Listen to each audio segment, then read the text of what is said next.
যুবক, তোর একটা সময় কোনো পরিচয় ছিল না।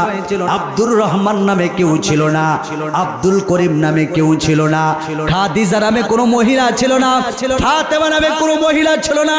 আল্লাহ বলেন একটা সময় তোর কোনো অস্তিত্বই ছিল না, তুই বইয়া বংশেরও ছিলি না, মিয়া বংশেরও ছিল না, তোর কোনো পরিচয় ছিল না।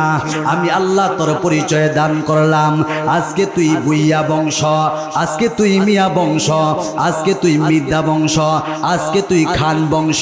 বান্দারে, আমি আল্লাহ যদি তোর নুতফাগুলো নষ্ট করে দিতাম, আজকে তুই খড়কুটা হয়ে যাইতি। কথা বলেন ঠিক কিনা? এ মুসলমান ভাইয়ের আমার, আল্লাহ রব্বুল আলামিন বলে তোর মার গর্ভের মধ্যে আমি আল্লাহ কিভাবে বানাইলাম, একটু ভালো করে শুনেন।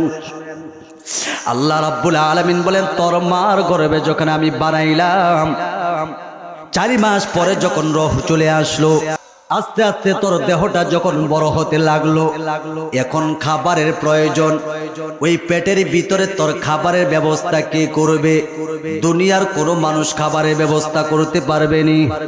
কোনো এমপি, কোনো মন্ত্রী? বলেন না না না, দুনিয়ার কোনো এমপি মন্ত্রীও তোর খাবারের ব্যবস্থা করতে পারবে না।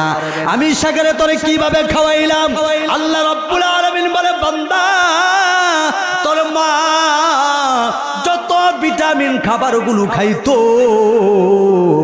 ভিটামিন খাবারের একটা অংশ তোর মার নাভির সাথে তোর নাভিটা কানেকশন লাগাইয়া তোর মার ভিটামিন খাবারের একটা অংশ অটোমেটিক ওই নাভির মাধ্যমে তোর পেটে পৌঁছাই দিতাম। আল্লাহ বলে বান্দা, তোর মার গর্ভে কিভাবে বানাইছি? ফাকা সাউনাল ইজামা লাহমাম, তোর মার গর্ভে আমি আল্লাহ রব্বুল আলামিন গোশত দিয়া, চামড়া দিয়া, রগ দিয়া, আমি আল্লাহ রব্বুল আলামিন হাড্ডি দিয়া সুন্দর একটা খাবারের ভিতরে আমি আল্লাহ তোরে সৃষ্টি করলাম। ফি করারিম মাকিন, ছোট্ট একটা খাবারের ভিতরে। এই খাবারে কোনো যেন ফরমালিন না ঢুকতে পারে, কোনো বাতাস যেন না ঢুকতে পারে, কোনো ভাইরাস যেন ঢুকতে না পারে। আমি আল্লাহ রব্বুল আলামিন ফি করারিম মাকিন, ছোট্ট একটা খাবারের ভিতরে তোরে বানাইলাম। এরে বান্দা, 9 মাস বা 9.5 মাস যখন হয়ে গেছে, অথবা 10 মাস বা 10 দিনে, 10 মাস 10 দিন এইভাবে যখন তোর সময় করে আসলো, হঠাৎ তোর মার পেটের বেদনা শুরু হয়ে গেছে। তোর মা গিয়া তোর দাদির পায়ে ধরে, শ্বশুরের পায়ে ধরে, স্বামীর পায়ে ধরে, শাশুড়ি আম্মা আমারে ক্ষমা করে দেন, আমার পেটের বেদনা শুরু হয়ে গেছে, আমি মনে হয় আর বাঁচবো না। মা, যুবক, তোর আব্বার কাছে ক্ষমা চাইছে, স্বামী তুমি আমারে মাফ করে দিও, আমার পেটের বেদনা শুরু হয়ে গেছে, আমি মনে হয় আর বাঁচবো না, আমি মনে হয় আর বাঁচবো না, সবার কাছে ক্ষমা চাই। আল্লাহ রাব্বুল আলামিন বলেন তোর মার পেটের বেদনা দিয়ে আমি তোর মারে আমি এমন একটা উতাল পাতাল শুরু করে দিলাম, তোর মা সবার কাছে ক্ষমা চাইলো। ওই সময় আমি আল্লাহ রাব্বুল আলামিন তোরে দুনিয়ার মুখ কেমনে দেখাইলাম, ভালো করে শোন। সুম্মা নুখরিজুকুম তিফলা, তোর মার ছোট্ট এই জায়গা দিয়া আমি আস্তে করে তোর মার পেট থেকে তোরে দুনিয়ায় নিয়ে আসলাম। মুসলমান ভাইরা আমার, এই পেটের বেদনা অনেক মা সহ্য করতে পারে না, অনেক মা সন্তানকে জন্ম দিতে গিয়া দুনিয়ার জমিন থেকে বিদায় হয়ে যায়। এর নবীর উম্মতের দল আজকে মারে কেমনে কষ্ট দেয়।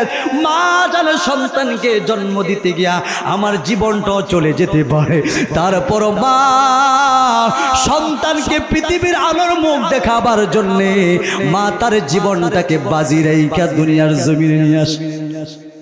মাকে দরাদরি করে হাসপাতালে নিয়ে যায়, ডাক্তার ডাক দিয়ে কয় সন্তান বাঁচাইতে গেলে মা বাঁচবে না, মাকে বাঁচাইতে গেলে সন্তান বাঁচবে না।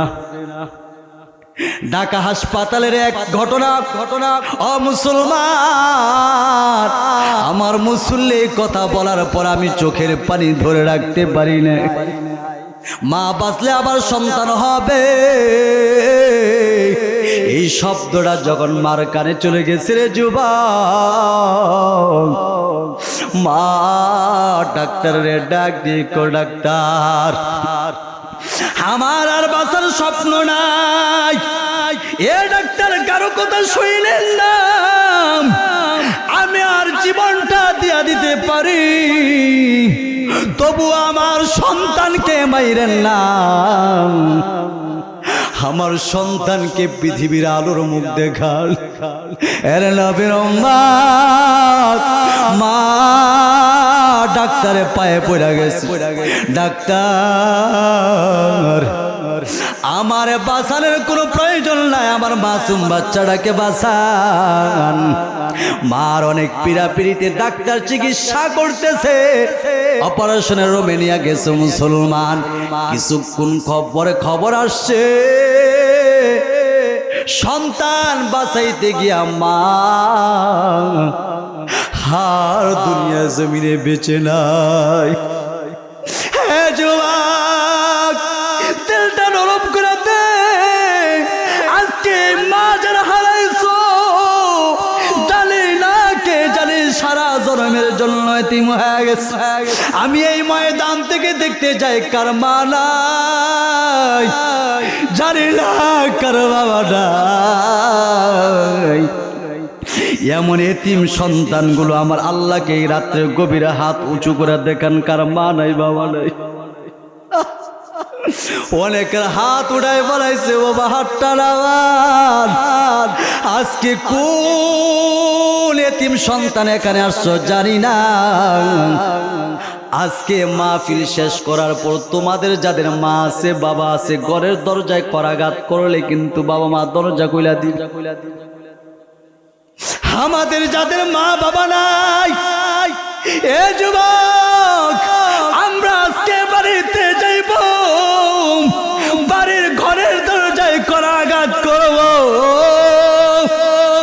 সব দেখবো কিন্তু মারে আর ঘরে দেখবো না রে যুবক। গিয়া দেখবে মা যেই খাটে শয়ন করুন তো এখনো সেই খাটটা এলোমেলো হইয়া পইরা রইছে। মা যেই চশমাটা পড়তে এখনো বিছানার পাশে চশমাটা পড়ে আছে। মা স্যান্ডেল গুলো এলোমেলো হইয়া পড়ে আছে। মার কাপড় চোপড়